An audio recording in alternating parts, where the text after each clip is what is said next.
Hi guys, welcome to another video, part 5 I believe, might even be part 6. Part 6 of our series of videos on moving Dogen to GitHub Actions. Interestingly enough, there's a bug. So whilst you guys were away, I've tried to do a couple of videos, but we have problems with sounds and all sorts of issues. So I ended up cancelling those videos and starting all over again. Sound is still not brilliant, as you will notice, no doubt. Meanwhile, I have managed to make quite a fair bit of progress on this. Still not perfect, as you can see here, but we are sort of getting there. I've opened up a few tickets with CMake, yeah, as well as the chaps from the GitHub Actions, Luca, which both were quite helpful. I'll put the links in the description if you're interested in that. The key thing really was that I was not able to make sense of the new way of doing things, the Luca way of doing things, using the CMake action and C tests. It was just too difficult. So my final solution, or my solution, I guess, was to try to just combine the two things together in a limited way. So if you have a quick look at the action now, or the workflow now, what we do is we still do the steps of setting up CMake and VC package, but then instead of that we run a workflow like we used to before. It took a while to get this right, but we are still able to use presets, which is really good. Presets are really useful, and it saves us from having to have lots of annoying batch scripts. So I was really keen on trying to keep the presets. So at present, what we are testing is joining the dots really. First thing is we are trying to use Ccache, or SCC cache as it's used these days, or called these days, which is a more sort of advanced version of Ccache written in Rust. So we're trying to make use of that to speed up our builds. We need that anyway, but it's also very useful for testing because you don't really want to be waiting forever to check something on packaging or something. So the last commit that we just did about 5 minutes ago introduced Ccache. It also added a set of scripts to unpack our test data. So basically there's many reasons why this is going to fail. I'm surprised it isn't broken yet. Okay, we already got 2 breaks.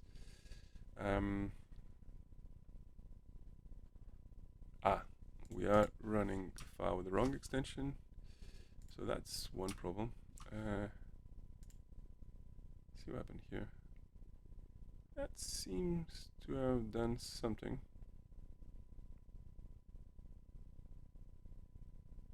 That's actually not too bad. So we seem to have downloaded something from GitHub. We don't seem to have. We don't print the directory to which we downloaded. Yes, that's going to be a slight problem, I think. So that's the download, but then the unpacking, the unzipping bit is actually missing here. I think we're gonna have to guess.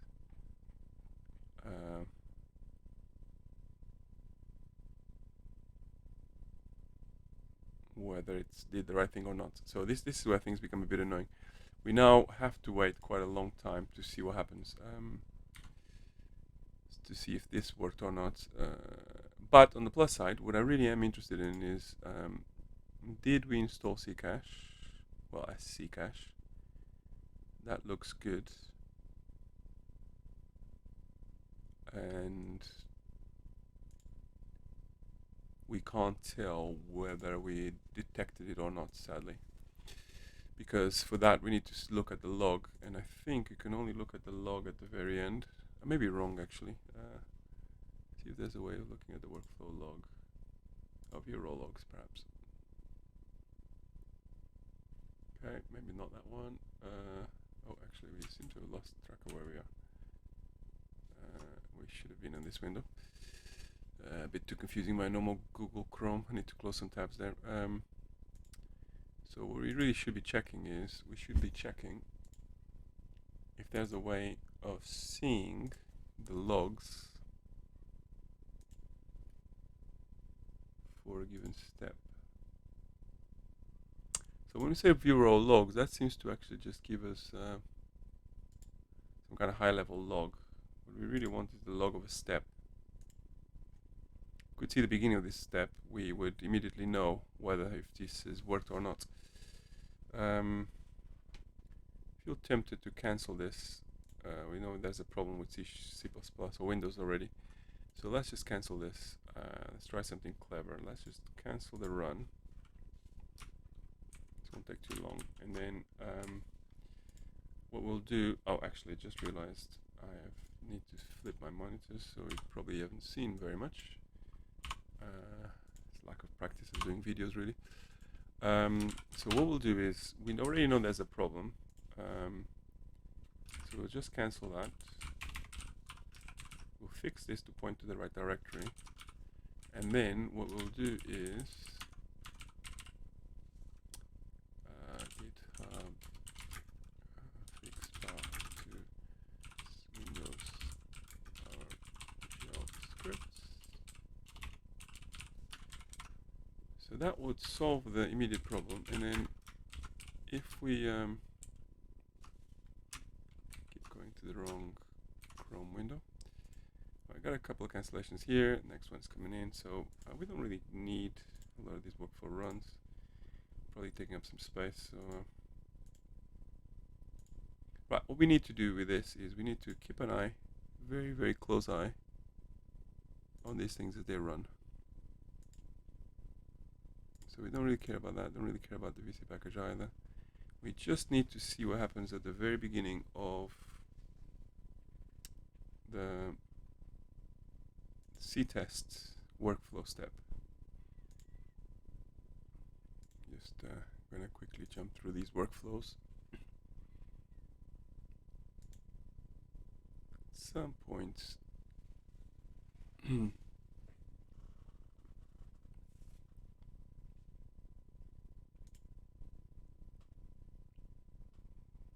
a shame really that there's no way of seeing the beginning of the step.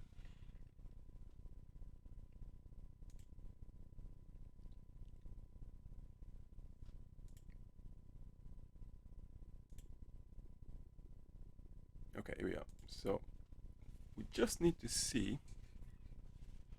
Right, this is all VC package. We don't really care about that too much. Right, here we are. Bingo. So this is us.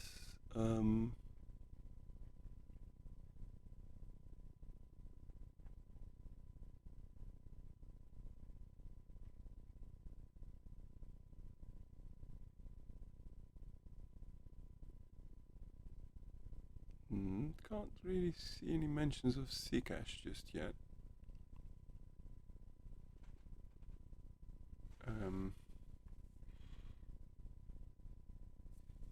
And to be honest, given that we're starting the compilation from step 1, that's a good indication that we're not picking things up from Ccache. So where would we expect to see Ccache? We would expect to see Ccache.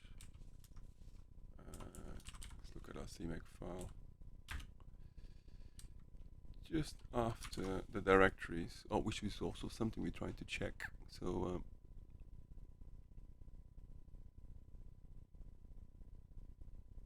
it's a bit unfamiliar, this output actually. It's not looking like it normally does. You have all the VC package stuff. It's as if it's actually skipped. Yeah, it seems like we're missing some text in between the two steps, very annoyingly.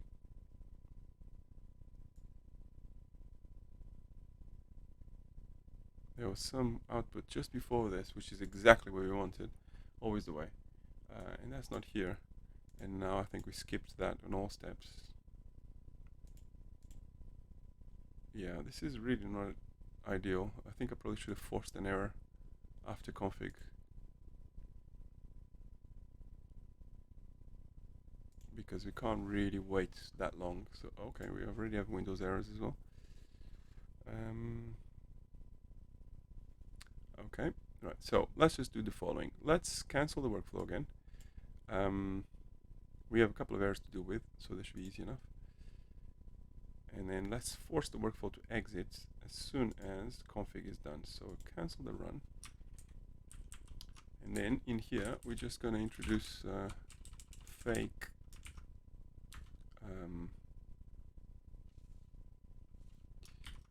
I think we can actually just do fail, isn't it? There's probably a fatal error. The fatal. Pretty sure there was like a way of saying to CMake, just don't bother. Fatal.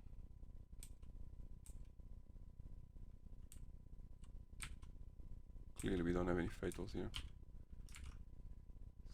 Let's have a quick look. So CMake message fatal.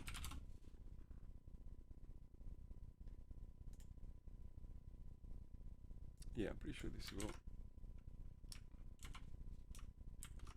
probably result and us aborting the pipeline. If not, let's just give it a go. And the second thing we want to do is we're going to have a quick look at those Windows scripts, because it seems like right, so let's try to understand where the error is coming from. So we seem to be saying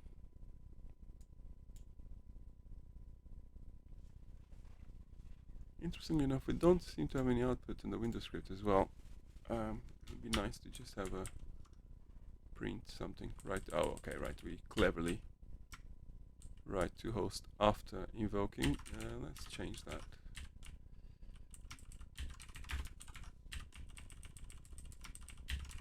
Okay, this is a bit better. Now, why are we saying that there is no path? That's probably because run attempt is not set. Okay, as always, one should always output these things to the console, because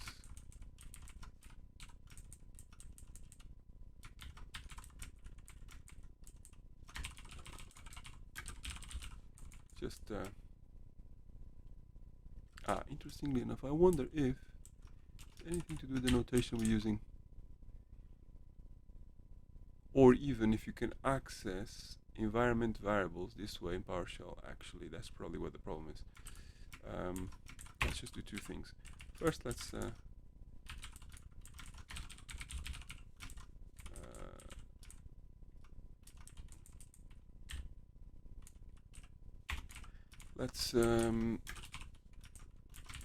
output something, but then let's have a quick look at PowerShell environment variables, and I think maybe there's like an env prefix.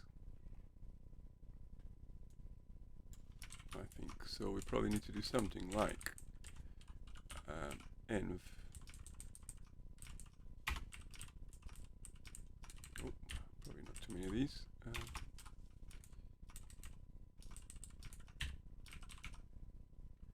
Right, I think that would probably give us what we're looking for. So hopefully with these two things we'll be able to see what we're trying to see, which is CMake force abort after config. Actually, to be honest, as I say that, that's probably not even the cleverest thing to do. We probably are better off, instead of trying to force abort in CMake, we can just have a quick look at the ctest script itself. And in ctests, the new ctest script, I need to get rid of the old one. Yeah, we got the steps here. So what we're going to do is, let's just say, well, there is no build. There is no, oh, there's a submit. Well, to be fair, do we care about submitting? Probably not. And there is no test. So if we just comment out all the steps, this is equivalent to our attempt there of cleverness.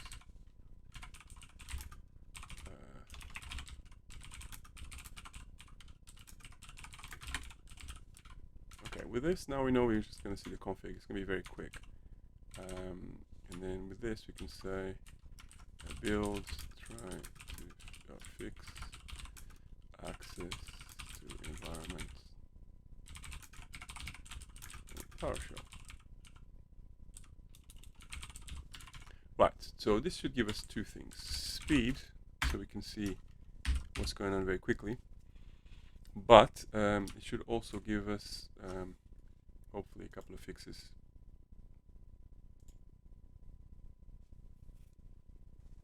We just keep on deleting these workflows because they're not really that useful.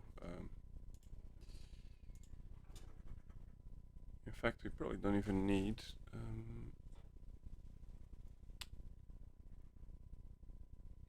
based steps here. Keep them light. Right, so the objective of this current iteration, let's make sure we're actually recording.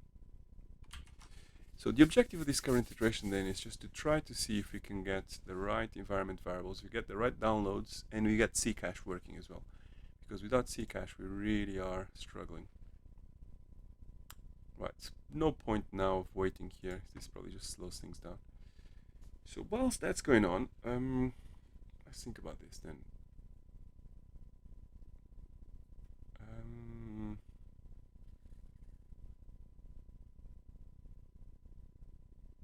Well, the next step probably is going to be packaging.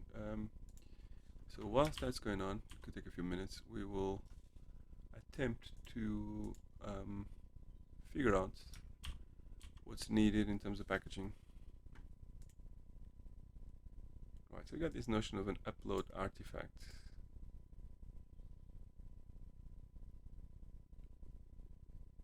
I think it might be as easy as just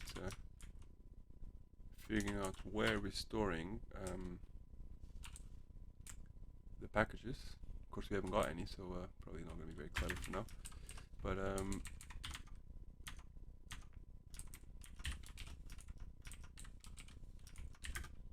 But presumably we'll have something under, well, we're in workspace, so package. So install package maybe. And if you could just go to, I don't know, build output, and then sadly we're going to need entire build matrix, and then even more sadly probably something like stage bin, and then the package will be in good question, what would the package be? So let's have a look at our shell. Probably have a package around here somewhere. If we just scroll down, hopefully, here we go, there's the package. So we probably can get away with doing a star, I think, if GitHub supports that. So something like stage package star. Not sure if that's going to work. Otherwise, you're going to end up having to have workflows that are separate for the different flavors of Unix, which will be quite annoying. We already have a separate one for Windows, becoming more and more copy and paste. This is not really ideal. Right, so we got something for the next go. Now let's see what's happening to our workflow. Hopefully something's finished by now. Okay, a few of them are finishing. So let's start with Linux. What did we get? Right, this is much better now. So we can see the presets have kicked in, so that's a good thing. We can also see we're pointing to the directory. Now I'm not sure if this is going to work or not, because we don't know whether the unzip worked. Well, it didn't fail, so I guess that may mean it worked. So that's probably not too bad. VC packages kick it in as we'd want, and then we just need to see. Okay, now we have a problem. Don't seem to have. Here we are, bingo. So Scache also kicked in. This is looking a bit too good, to be honest.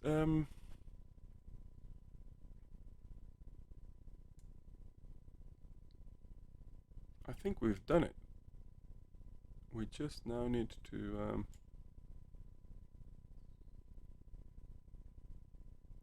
actually run this thing.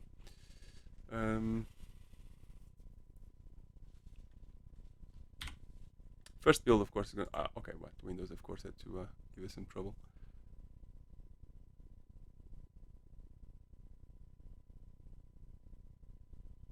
Right, okay, so I think the problem is we are not in DOS, we're in PowerShell. Okay, good. So we're just mixing and matching things. So finally, we should fix the Windows issue. So we don't want to say presets. We want to say preset and presets. Right, now then, I think we can just remove all of our commenting out. This will be a very long build, sadly. There's no quick way of doing this because we need at least one good build to test Ccache. I think I'm going to try to see if I can bump up the Ccache cache size. Let's try 1 gig.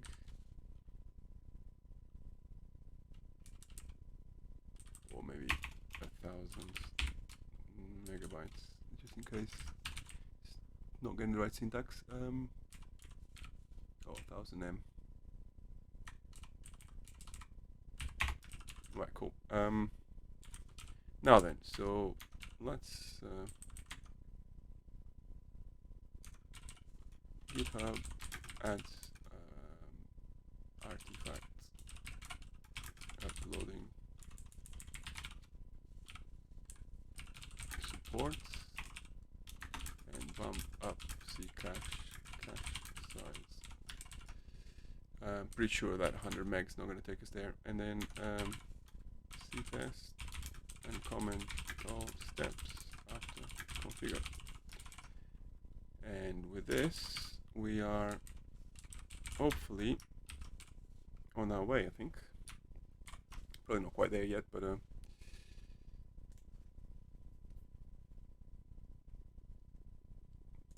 we don't need this workflow run. Right, so we're gonna have plenty of time now, so I guess might be a good time to do a bit of talking. Sadly, if anything fails now, it's going to fail quite far down, so it's going to take a while. Oh, actually, there was an additional problem. Site was incorrect. Let's try to fix that, actually. So the site is becoming the host name, which tells me... yeah, okay, right. So what's happening there? In fact, we're not quite done yet. So what's happening there is that we have a number of variables, environment variables, that we use to mark things. We didn't quite get around to doing those yet. So on our ctest step, we need to export a few of these. We just have to keep track of what we're doing because we've done a lot of changes, lots of different places. So the variables used to be, in fact, if we just go up to Travis, Travis will help us. So these are the variables we used to have. Build provider, commit, build number, and build timestamp. Now, we need to still set these variables up, but they now need to be prefixed with the word Dogen because I thought these were actually Travis variables. It turns out they're not. They're actually Dogen ones. So just to make sure we don't get confused, we will go to our GitHub and then on the steps we will just going to export a whole lot of these guys. We'll give them the right names. And right, so that should be fine. Now, that's not the whole story though. So we need, oh, there's a slight problem there. So the first step we need to take is to make sure that the scripts, the ctest script,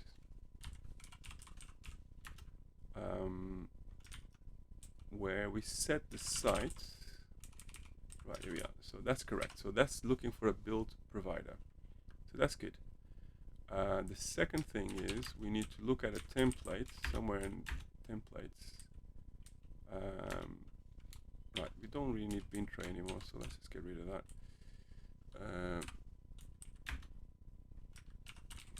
This is the problem. Sometimes you start doing one thing and then you before you know it, you're doing something else. Right, so this is the bin tray stuff. We don't really need that anymore, right? So I think bin tray. Right. So what we're doing? We were looking for a template. This guy here. Actually, that doesn't look too bad.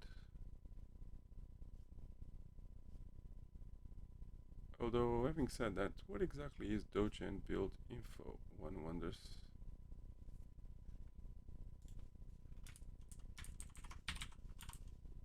It's a bit puzzling. So we are not too sure how the Dogen build info is being populated. I suspect we build it up here somewhere. Right, here we are. So what do we do? Right, there we go. So we take the various aspects of those variables and we create a string,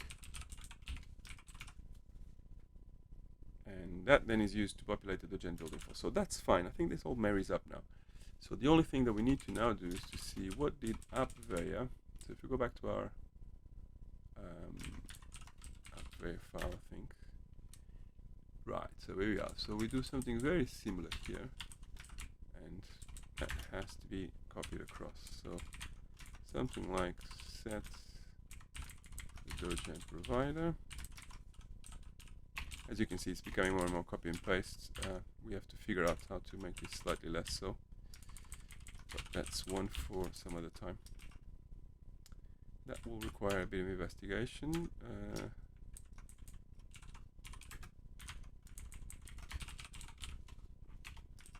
The build version will also require some changes. And that's about it, right? So now then, where did we get these things from the previous one? Well, we're using clearly incorrect variables, right?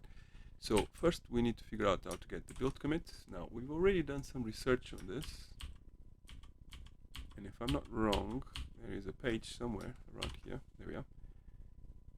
We need the commit, which is this guy. Again, you have to do everything twice, but and we need some kind of version. The run ID, run number.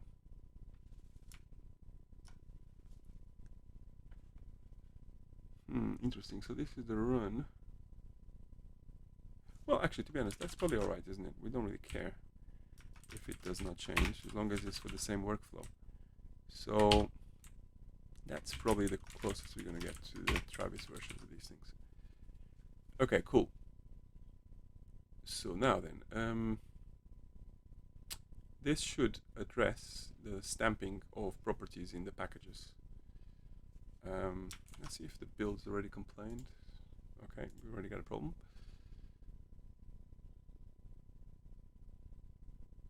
Ah, interesting.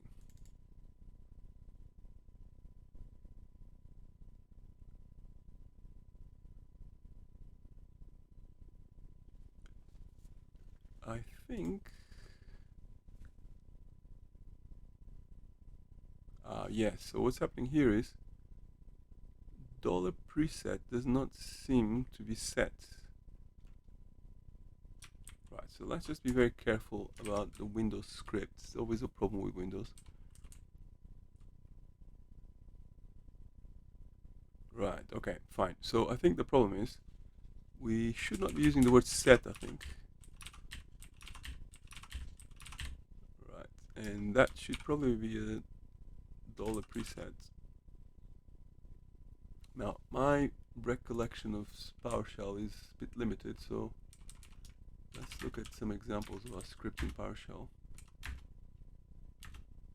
Yeah, so variables already have a dollar in it, so I think it's fine. So we need something like something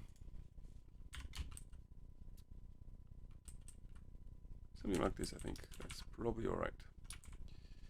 Okay, so that's Windows. What about everyone else? Now we don't really know if Ccache is. Oh, actually, do you know what? I don't think Ccache is going to do anything until we reach the end of the build, because I think we only save the cache as the very last step. So that means we need to leave these to run to the end. And that will also test the uploading of artifacts and running of tests. Okay, so that's fine. Let's just do that then. We already know there's a problem on Windows. We can just commit the fix to that problem. And we can have a look at the rest of this stuff. So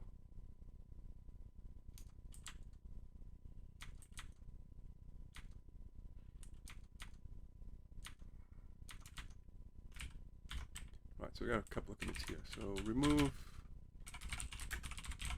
intray legacy files and make. Oh, actually, let's make 2 commits here. I really don't like mixing too many things in one commit. Bit OCD, I guess. So make fix build info related variables, perhaps update.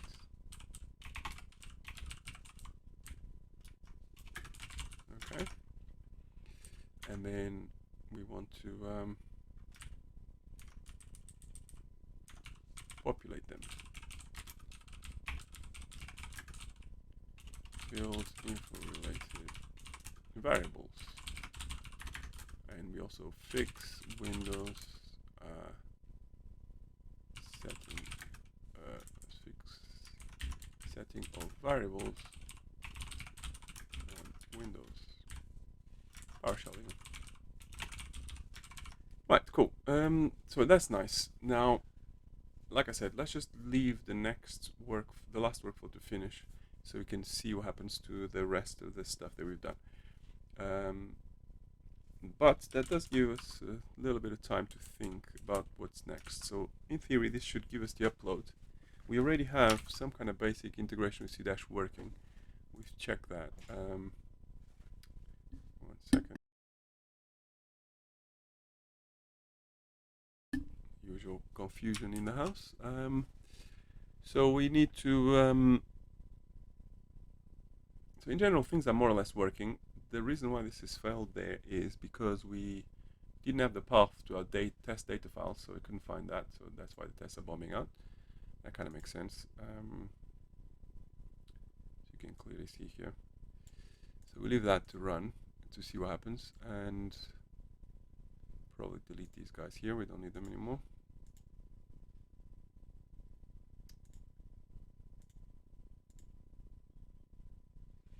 Right. So might be a bit of a boring finale to this video, I think. Perhaps might be one to continue later, because the key thing now is to wait for the end of this workflow and see what happens with the workflow, which takes quite a while. Probably not going to be quick. Usual distractions here in the house. So as I was saying before I got interrupted,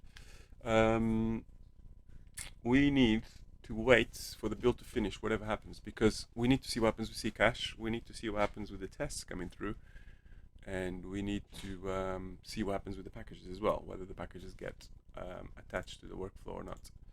So I think that is pretty much all we can do for now. We probably should rename this workflow to be continuous, because one thing we want to do is we want to get rid of our nightlies. At the moment we're running nightlies locally, which is alright, but it does mean we have to run things on our own machine, and it tends to get a little bit out of sync. Having said that, the nightlies are non-trivial, because what the nightlies do is they do all sorts of weird and wonderful things. We regenerate all the models, I think, by this script here.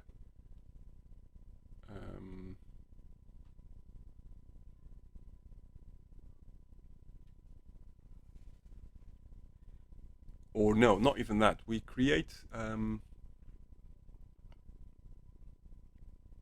Yeah, that's what we do. We create a branch. So this is our cron script. Let's just remind ourselves what this thing is doing. I think the problem we got is that we first build a Dogen, and then we generate with a flag.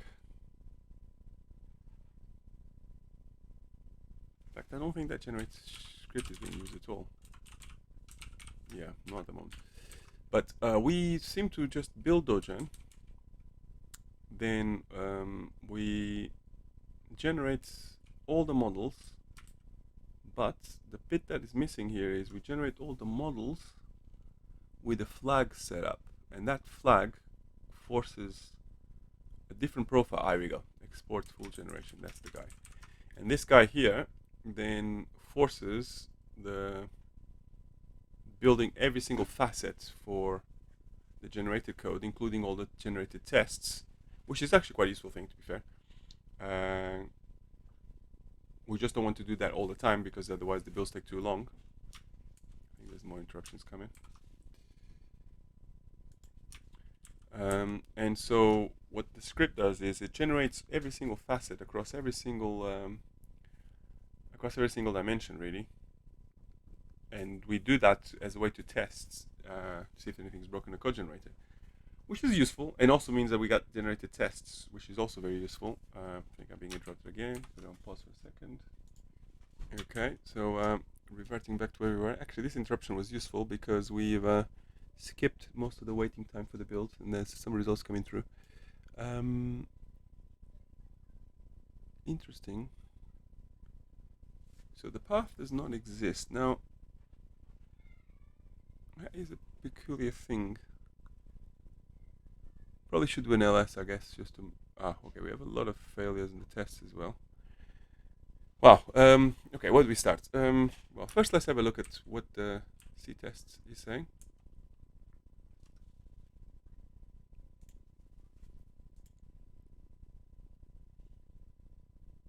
Okay, so it's saying more or less the same. That we did not find any of the data that we expected to find. That's okay. A bit puzzling, to be honest, because we did check a second ago that we were populating those variables. So as you can see here, that is being populated. So that's a bit surprising. Yep, and again here. So that looks good. And we don't see any errors in the zip.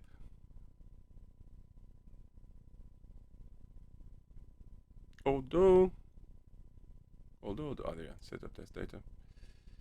Right, so as you can see here, we are setting something up. Right, I reckon we just need a bit more output. Right, so the gist of this is that we are running. And the other problem as well is, let's just double check that when we run the C-test workflow that the package got generated. So if I just scroll quite a fair bit up to here, right, we just have to diff this guy and maybe scratch would do.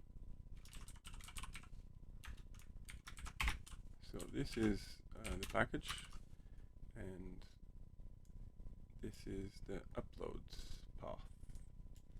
I suspect the problem is that star or the asterisk is not supported, but one can but try. So if we look at this, yeah, as you can see, that looks perfectly fine. It doesn't seem to like star. Let's just double check to see if we could at least save all of our stuff in Ccache.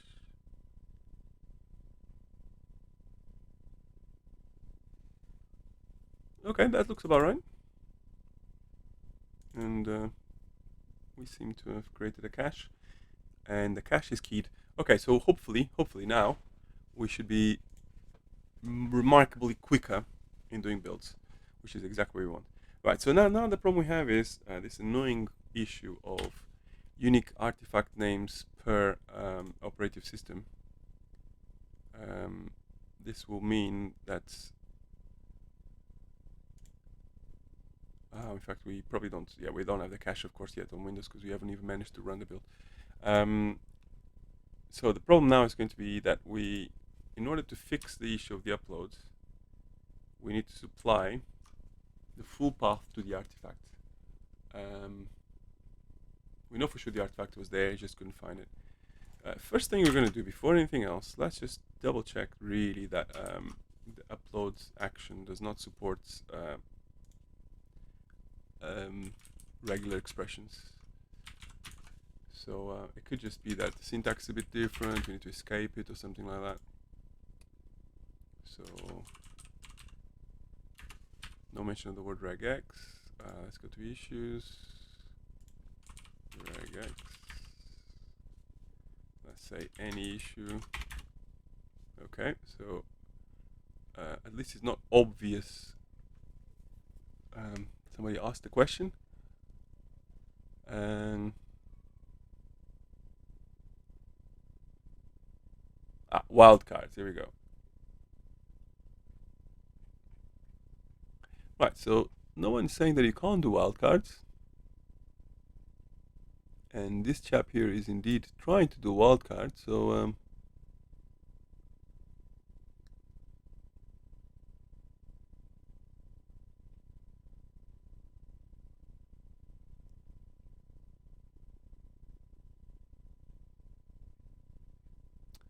sadly there are no replies to this just yet. But clearly wildcards seem to be supported, so now let's try a query again with wildcard. And let's have a look what we got here.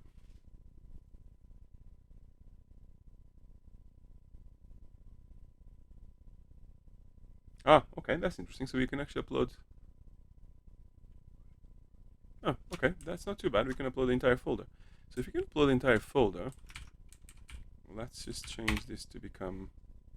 Well, I mean, we're sure that the folder exists, right? Let's do a quick search. Yeah, as you can see, it's exactly right.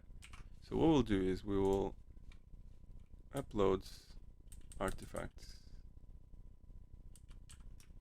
and the artifact will be the entire folder.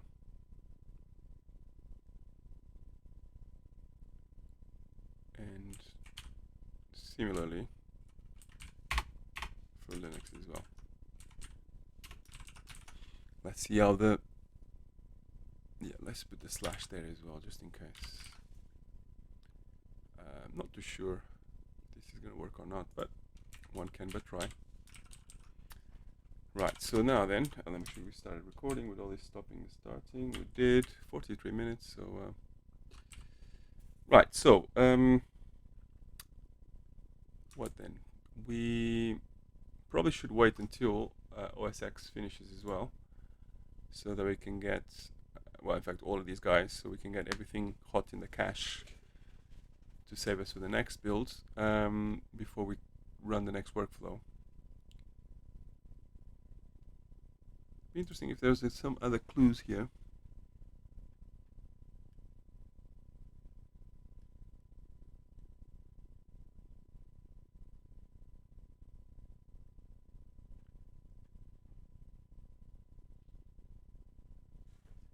Just path does not exist. Well, let's see if the error messages improve or not.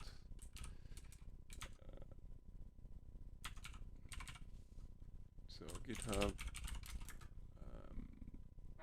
remove wildcard from package path.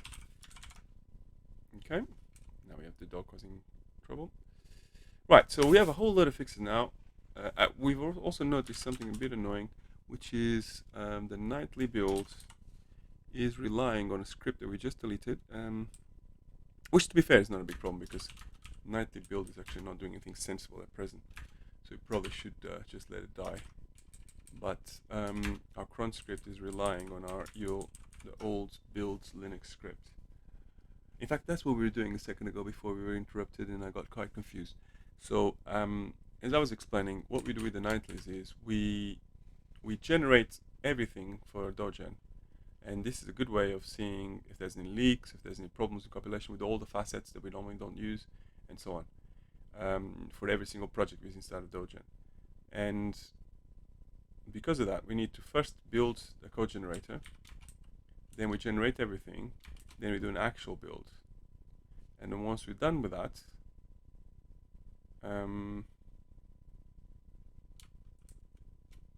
we then commit that to the repo as a fake commit sort of thing. And then we, off of that commit, so of course we generated a lot of code, so off of that commit then, we then actually do the run. So I think probably could. The interesting thing about this as well is that we, well, presumably one would want to try the Dogen from the current build, because I mean we just need the Dogen to generate, but of course it makes more sense to use the Dogen that we are testing with the nightly, right, to generate all the code. So we'll leave that as it is. I think what we need to do though is we need to update the script to cope with the new world, point to the new CTest scripts and so on. So this is going to be broken tonight, but that's okay, we can do one thing at a time. So now we just need these guys to complete. Seems like everything is going to break on uploading artifacts. Oh, actually, there's one more thing we need to figure out, which is why is it that we are not finding the tests, the test location? So the path looks correct, the environment variables look set. However, we don't seem to open these. Okay, let's just double check one thing actually. What if we do, say we take a whole lot of these and we paste this into Scratch, and then let's look at one of the tests that's failing. Any would do really. And then let's look at why it thinks it's failing. And let's compare, say, the frozen projects directory with, well, presumably this is obviously going to be identical, but what we really need to know is where did these things get uploaded into or downloaded or unpacked. That being the case, the best thing to do is to look at, say, something like a PowerShell script, and actually PowerShell is probably not the best place. In fact, we already have that, but we just haven't quite got as far as PowerShell. So let's look at Linux, for example, and let's echo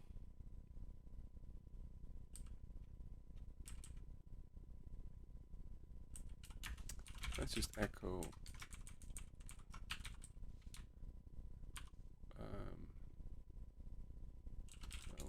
download file,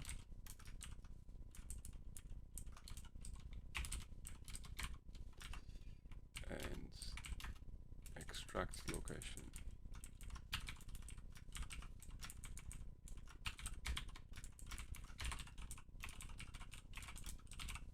Okay, with this we should be able to puzzle the rest we should be able to make sense of the rest of the pieces of the puzzle. It's now looking a little bit wonky, so maybe another space here. So let's just put these guys all here.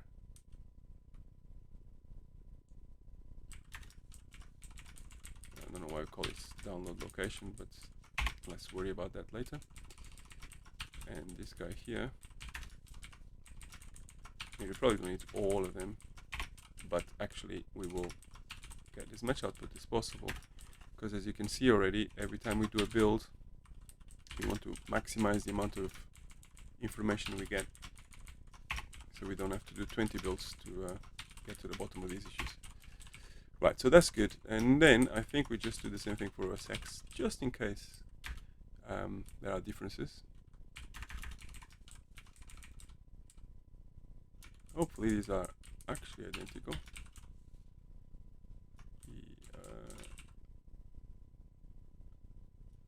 They're not, funny enough.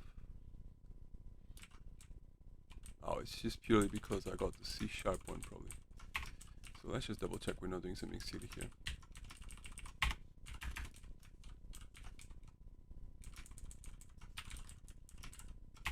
Right. And with this, we got more or less sufficient context to where the stuff is being unpacked. In fact, let me just give you a bit of context of what's going on there, because it may be a bit puzzling what I'm doing at the moment. So what we'll do is we'll just update these variables, then we'll check that they all make sense. Right, okay, so what are we trying to do then? So this is the C++ ref impl output location. That's the C++ ref impl extract location. And this is frozen. And that's not quite right. And this is the C# impl output location, and that's also extract there. Okay, so that looks good. Now then, with that, we can then, let's just double check Linux and Windows as well. Bit of noise.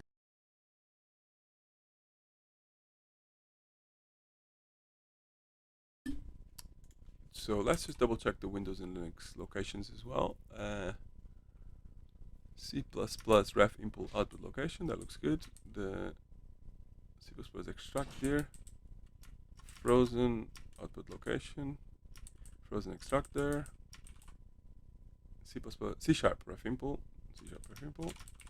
C# ref impl. Okay, that looks good. And then last but not least, ref models there. Downloads there. C++ ref impl. Frozen C#. Okay, so let's just say build output location of test data. Right, the only thing I can think of, and this is possible, is that we are deleting stuff.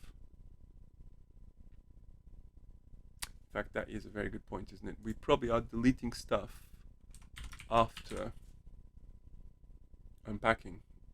So just to double check that's not the case, let's just do a quick inside of the GitHub workflow. Let's just make sure that before we start, are we on Windows? No, we're on Linux. So before we start, let's just do ls of what's above. And that should give us an idea of what's going on. So if I just say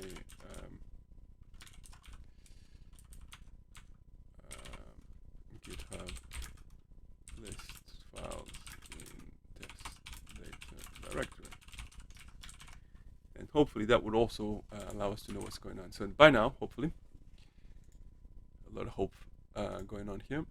By now, we should have some of these guys finishing. So I mean, I'm not entirely unhappy with this. You may think, oh well, you know, quite a lot of failures and so on, but to be fair, it's not too bad. We have managed to get almost all the runs going. We seem to be generating packages. Not sure if we're generating packages with OS X, but at least for everything else, we seem to be generating packages. Otherwise, the C-test workflow would have failed. So really, the only problem we've got at present is OS X is extremely slow compared to everybody else. Maybe it took a bit longer to start, I guess.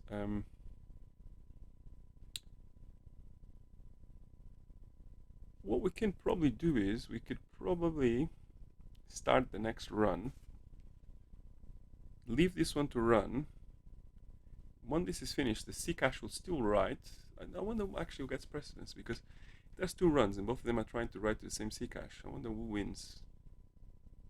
But nevertheless, the OS X run will probably take quite a long time to write anyway. So by the time that one writes, this one is finished. So I think that should be okay. So we're going to do a bit of a hack here. We're going to get two workflows on the go at the same time.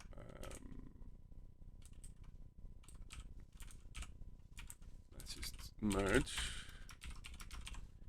Just update all of our clones. Right, with this second workflow, we should see now some of the improvements, and more importantly, we should try to get some data on why it is that we can't see the test data. So we already got a few things flickering. Okay, we'll leave that to run. So now I think we definitely have done all the tasks that we could do, and we need to wait. So meanwhile, oh, we forgot to clock. And I think that's actually pretty much since 15:30 because we've been working pretty much since then. Okay, so that's a good thing, and I think we need to update our agenda. We probably should create better stories for this, to be honest. This is going to be one very big story, dominating the sprint. To be fair, I think we probably are kind of very close to the end of this. Let's just start deleting some of these builds because we're not going to have enough space for everything.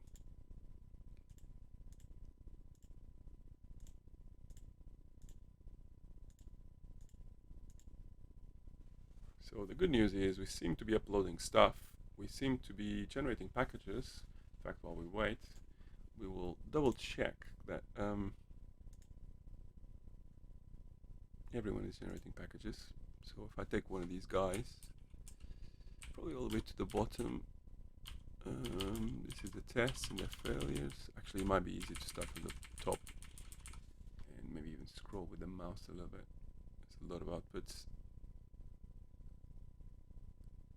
And yeah, as you can see there, sorry, I have to sneeze.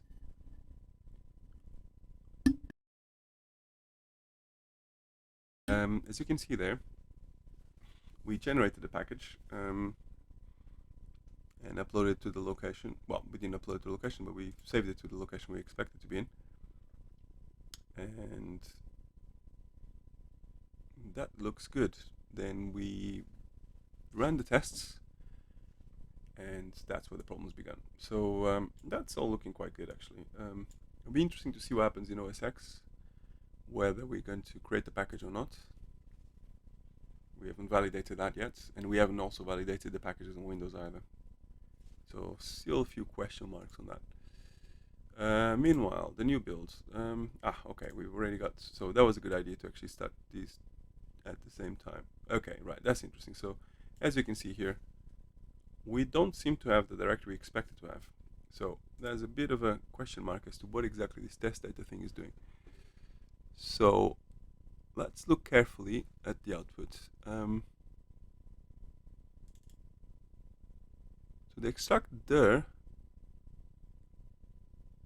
is indeed work.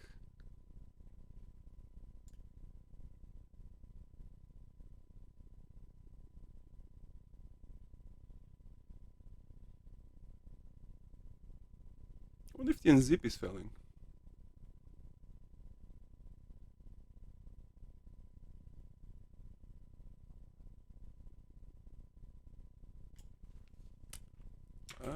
This is very puzzling.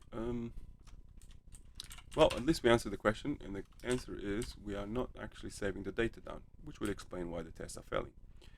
So let's understand why. For starters, let's just do an ls dot dot and see what's there. That's a better way of seeing what's going on. And secondly, let's try to understand what these scripts are trying to do, because I believe they are lying somewhere. So unzip -q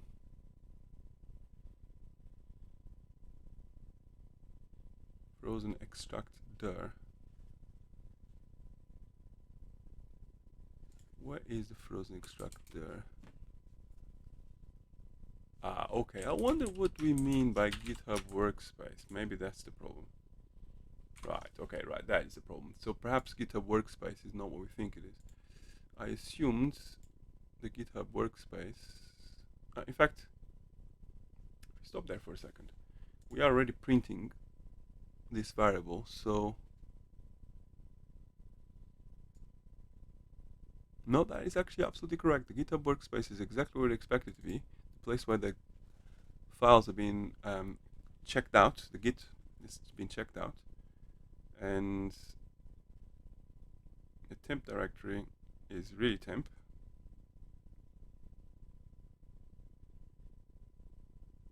So what's confusing is where exactly is unzipping stuff? Right, let's just do something along the lines of ls extractor, and for good measure we will do this for all of these.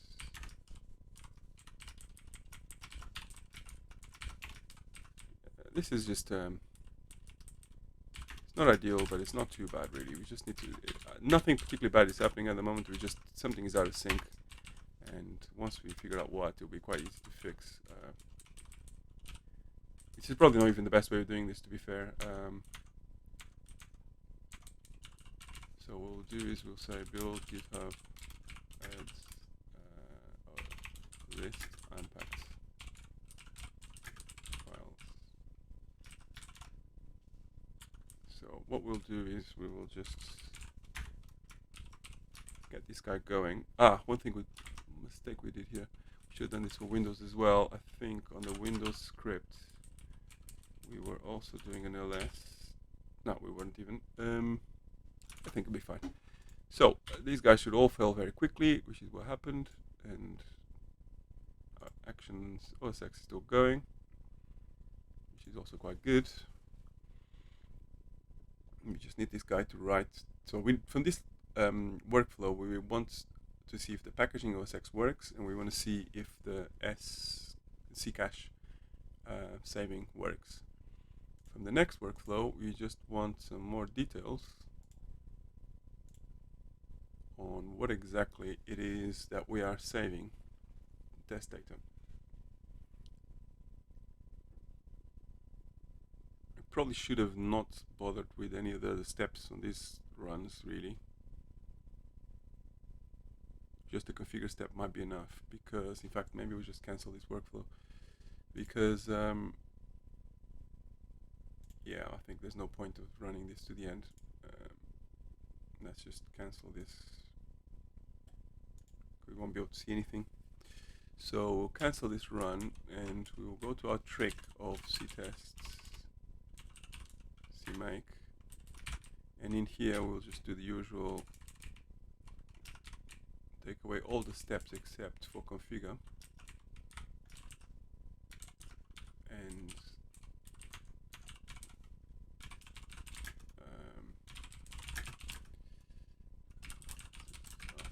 configure. By doing this, we will be able to very quickly get to the bottom of the problems that we're having, and we can start deleting some of these guys. And this guy also wasn't very useful, so delete it. Right, so we got two things on the go. We need to see what OSX does. Can't be long now. And we need to see what everyone else does. This is not going to go very far. We just need really to see the locations of everything. The only thing I can think of is that we are doing the unpacking on one step. Well, actually, to be fair, we're not even doing that really. We are doing the unpacking on the same step, I think. So if we return to yeah, okay, right. So these are two separate steps. What we'll do is we will check to see what happens. I wonder if data gets deleted in between steps, maybe. Be really not ideal, but who knows. Right, okay, so here we are. First was Linux GCC release. Right, so what we want to know is set up test data, save, and then, okay, as you can see, oh, interesting. Very interesting. So that says dash master what did our expectations say?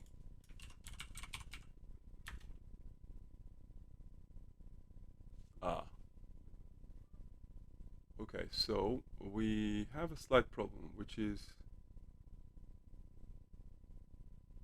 we expected the shape of the stuff that we're outputting to be slightly different from what it is. And that is, in effect, a bit of a bummer because we have this hard-coded in the presets. We are trying very hard to use the same set of presets for both CI and non-CI.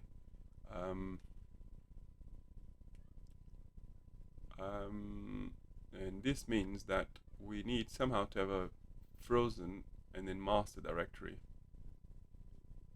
rather than one big blob like we have at the moment.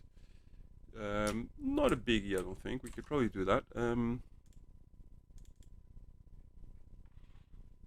Okay, so that explains why we're having problems here. And as you can see, everything is going to have the prefix master.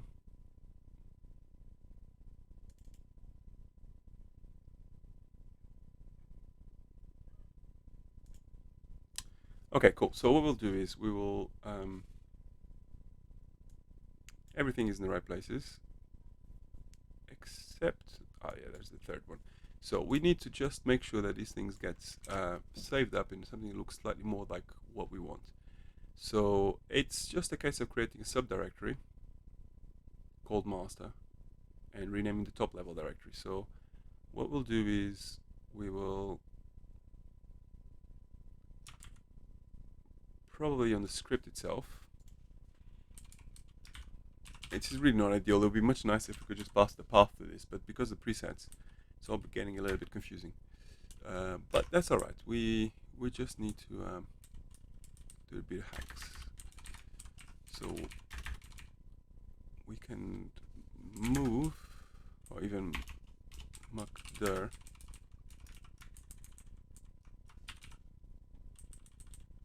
on the extract there, and this guy we can call it whatever it is that we want to call it, and then we can mv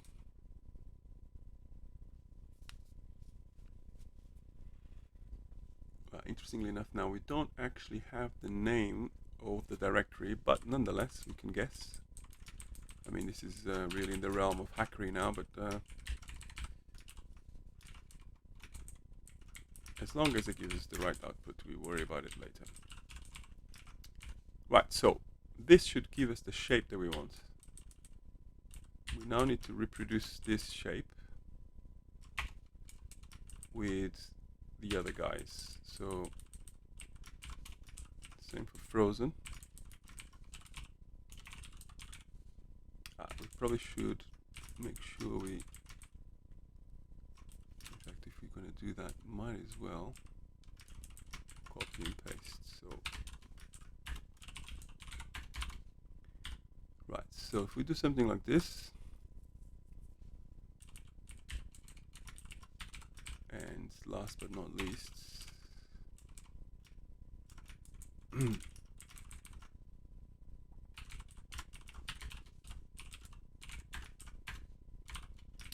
right, so what this will do is it will get everything in the shape that we want, and then we need to do exactly the same thing for the other operating systems. Now it's really not brilliant, but it does save us from having two different sets of presets, which is really what we're trying to avoid. So I think with a bit of luck, copying and pasting here will be very simple.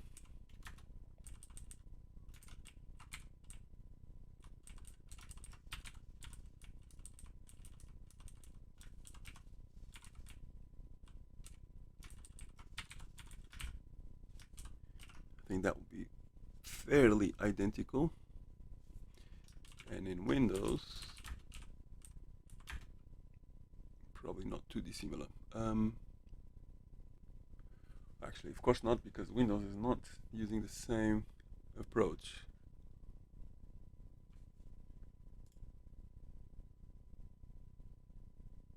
probably should really make sure that these scripts are identical. They don't have to be very clever, but they should really be very simple to maintain. It's more about making it trivial. Probably could create that simple function, really. That's what we should have done. One for later. So, in this particular case, we have an installs there. Now look, this is slightly different, right? So the installs there actually does not contain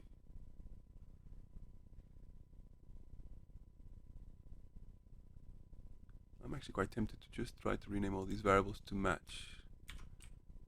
Don't know why they're different, if I'm honest. So that's the same. So this is called an output location.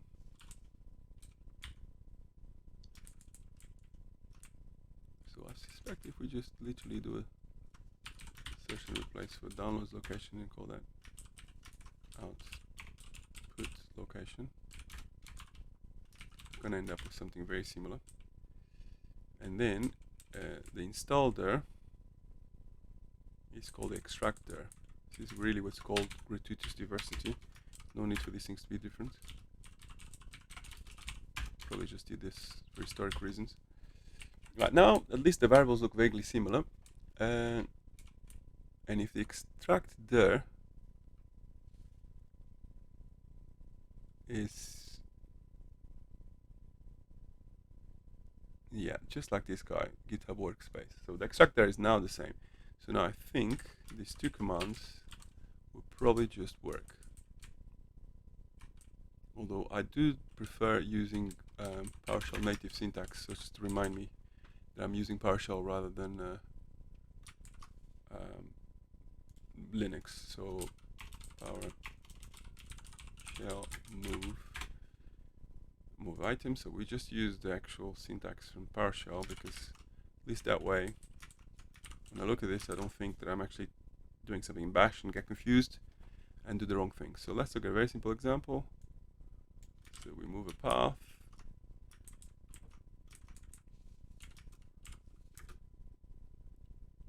Over to a destination. As you can see, Windows is much more verbose than Unix, but it's not what we're complaining about at the moment. We have other problems. And then make directory. Quite a lot of noise upstairs. Hopefully it's not going to be a new item, so it's even less like anything else. But there you are. So new item. Good God Almighty, Windows does like its verbosity. But there you are. So if we could just do a new item.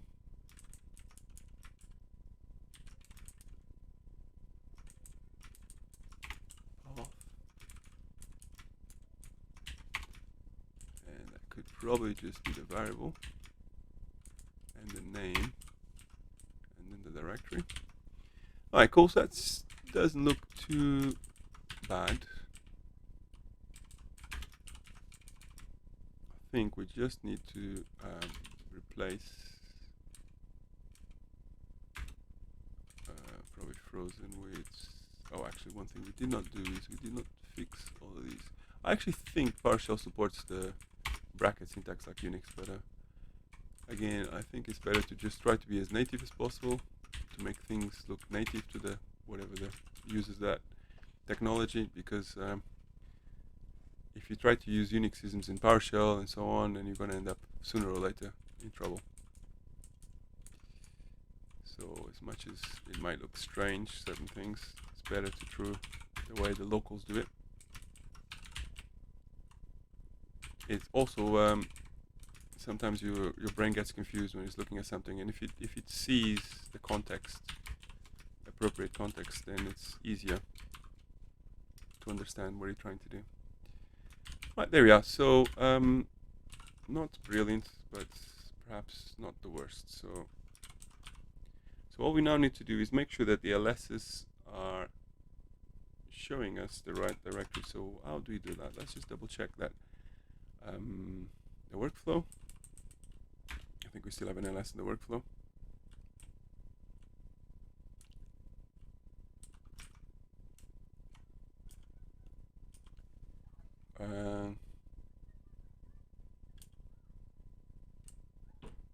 still have it there. So that would, well, that'll show something.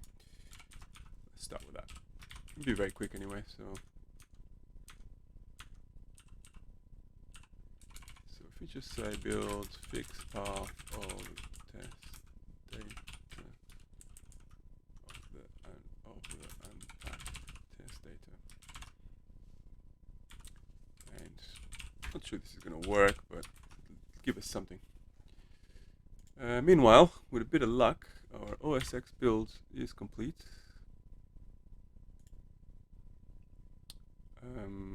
Oh, turns out it's not. Oh, okay, that's not too bad if it's on the upload step. So all we want to see is the package. Dog is now running. Wait for a second.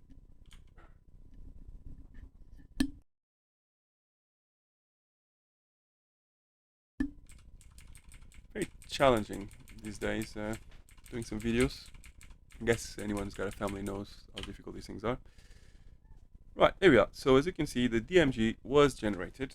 Okay, this is all looking quite good. Oh, and also, with a bit of luck, we've uploaded everything to Ccache.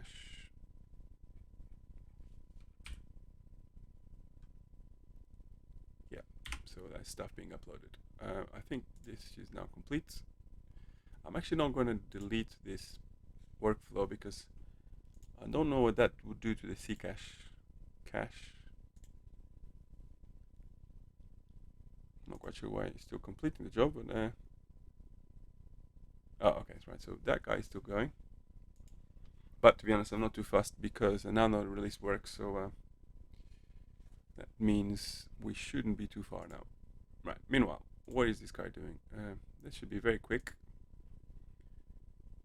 So if I look at test data, we removed the LSs, so it's not going to tell me very much. And then if I look at, okay, Bono is coming. Pause for a second. So what we can conclude here is the rename worked. Actually, one thing we probably should do as well is if somebody sets, actually there's a slight improvement we can do here. If you set the variable, let's make sure we're recording, we've already gone past an hour, so what we'll do is we'll just finish this and then start another video.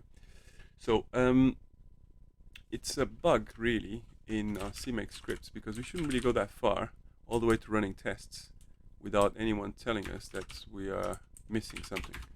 So in the CMake script, where we detect the existence of these directories, we need to check that they actually really exist.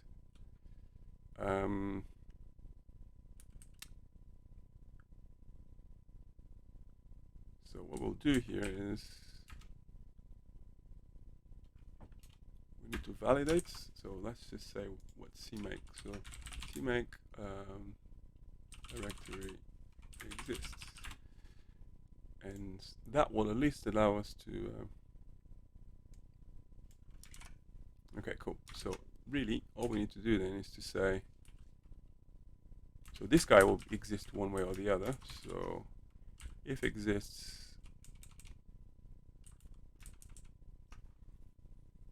Interestingly enough, in both cases we're looking for the env, so we'll continue with the env.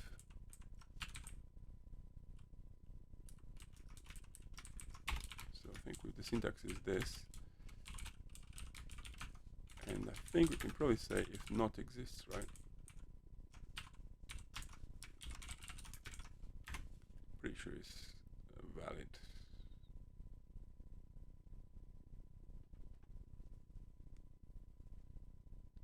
We would expect to see more matches, but I'm going to believe that's possible. In fact, we can test that locally. And so we can say message fatal error.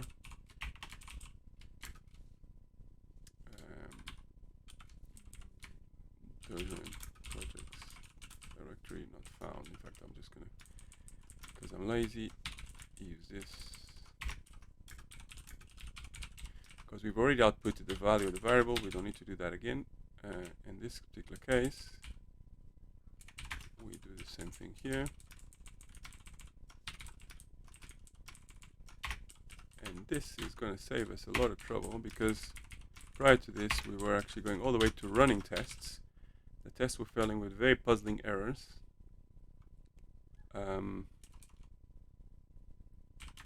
And you can see, I mean, you can say, well, what if I don't want to run this test, or if I'm not interested in that? Well, then don't define the variable to a value that doesn't exist. So we shouldn't really get confused with this, hopefully. And then finally, I mean, there's a lot of repetition here. Clearly, a little function would save us a lot of copy and pastes. But my theory with copying and paste is you should always start by copying and pasting, and then refactor at the end, because it's very easy to refactor when you've got a green build. It's much harder to refactor as you go along, because you haven't got a green base to start from. So let's have a look at what happens if I run the config. Well, did not complain. Now what we'll do is we will force an error. Let's say we take this guy, point somewhere that doesn't exist, and bang. Okay, that's good. That's exactly what we want. In fact, that's very good. Now, if we just jump over to here and say validate existence of test data directories. Sadly, I can't really see the top of my screen. Right, so now then, this hopefully will result in some green builds. Close a few of these guys.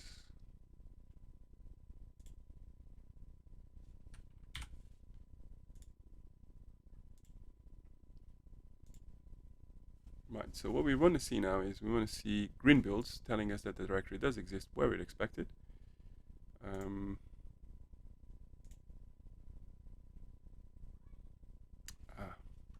Still haven't quite got there yet with Windows. Provider.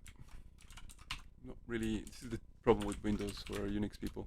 Don't tend to pay attention so much to the problems on Windows. So, provider should have had quotes. Commit should have had quotes. Oh, actually we're fixing Linux, but not that it matters.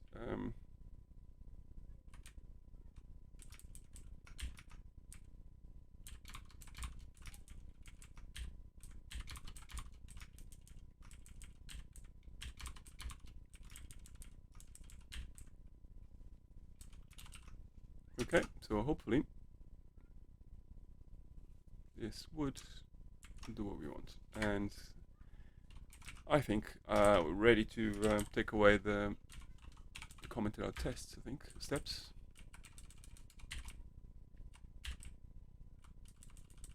This is also a good test to make sure Ccache is working, because we haven't changed anything really.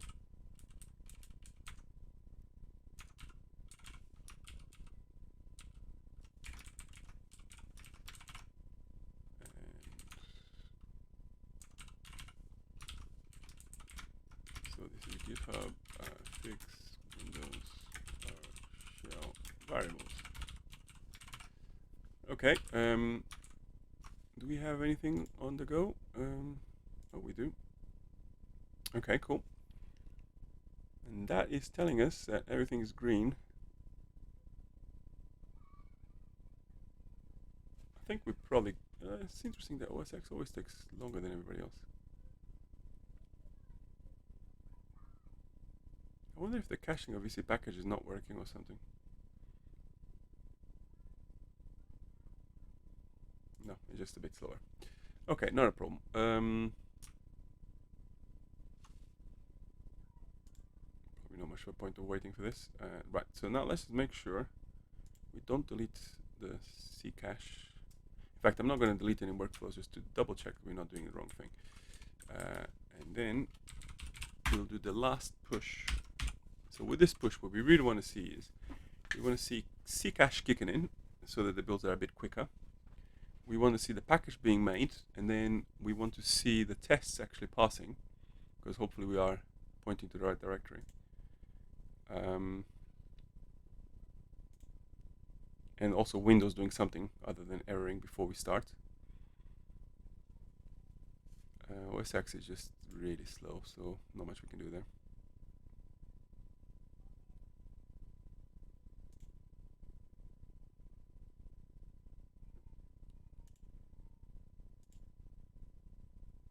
Okay, right, this build is probably not quite sure what we're deleting with all these things. Different buttons for every screen, so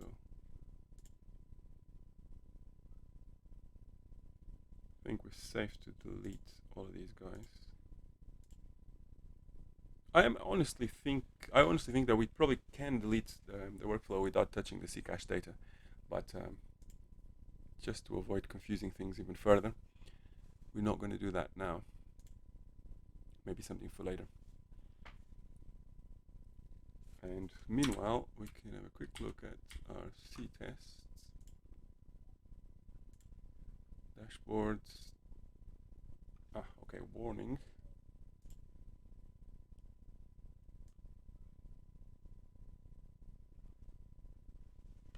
Right, we used to have these sort of random warnings in OS X. I think we're going to have to leave it there for now and worry about it later. We probably don't really care too much about that being wrong because this is an old run, so I think it's fine. So I'm just gonna remove these two builds.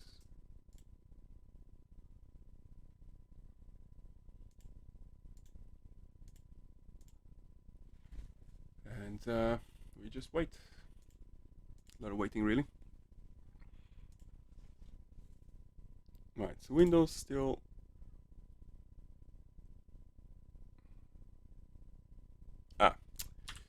We keep forgetting.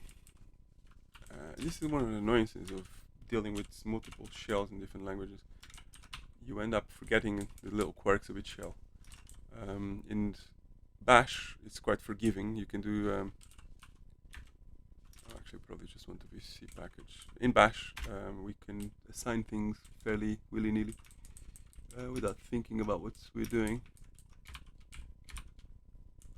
Whereas in PowerShell, it's a bit stricter. So we end up always making mistakes. So we haven't seen anything from Windows just yet. Okay, interesting. We didn't get a very big hit in the cache on Linux.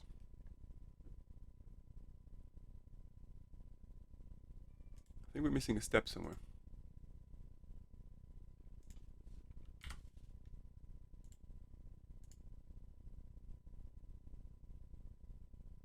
Yep, well, to be fair, this is a bit weird. It's actually faster than I expected, but still, I mean, I would expect this to be almost a no-op sort of build. How long is this build running for? Seems to have cached something. We wouldn't be on 700 translation units by now without caching, I don't think. But especially 4 minutes, no, that seems like a lot. However, it still should be higher, really, shouldn't it? Yeah, so some kind of level of caching is happening, but not quite as much as you'd want.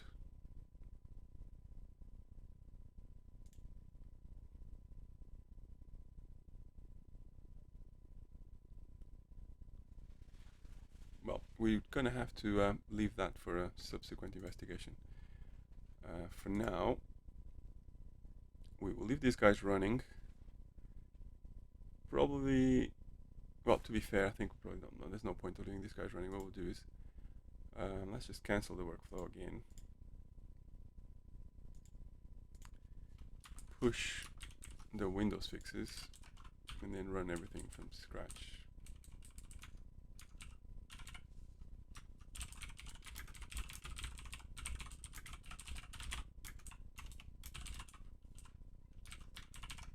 Right, so with this, we're now going to have a build slightly more reliable. Really very busy day in the house, it seems. Oh, Are we actually recording? We are recording. Right, so we pushed that. We cancelled the previous build. I think in mop up.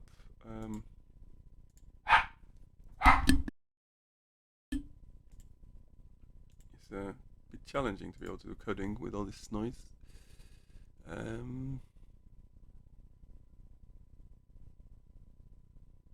Okay, so right, so there's probably no point of waiting, but I think we can conclude the video here. So it's been quite a useful exercise, really. So we managed to get to the point where we figured out the problems with the test data that was not being unpacked in the right location. We still kept the test data to match the way that we were doing things in the past. The reason why it's important is because I don't really want to have presets for CI and presets for non-CI. It would just make life harder. And since it's just because of a couple of files and folders and so on, it seems like it's worth the hackery just to do that, because now there's only a single set of presets. Mind you, we still have to deal with nightly, which we'll worry about it later. That's sorted out. We are now running more or less the full build, minus the tests that are requiring test data. And the build data is coming into our C dashboard, which is what we wanted. So I think we more or less achieved all the targets, really. Now it's just a question of mop up. So I just need to make sure that the upload of the package goes into the workflow. And that more or less is the bulk of the work. We still have to also get tags to work, so that when we do a tag, the release gets updated with the packages. That probably will be the topic of the next video, I think. Either that or the nightly, so we'll look into one of those. Okay, thanks very much for watching.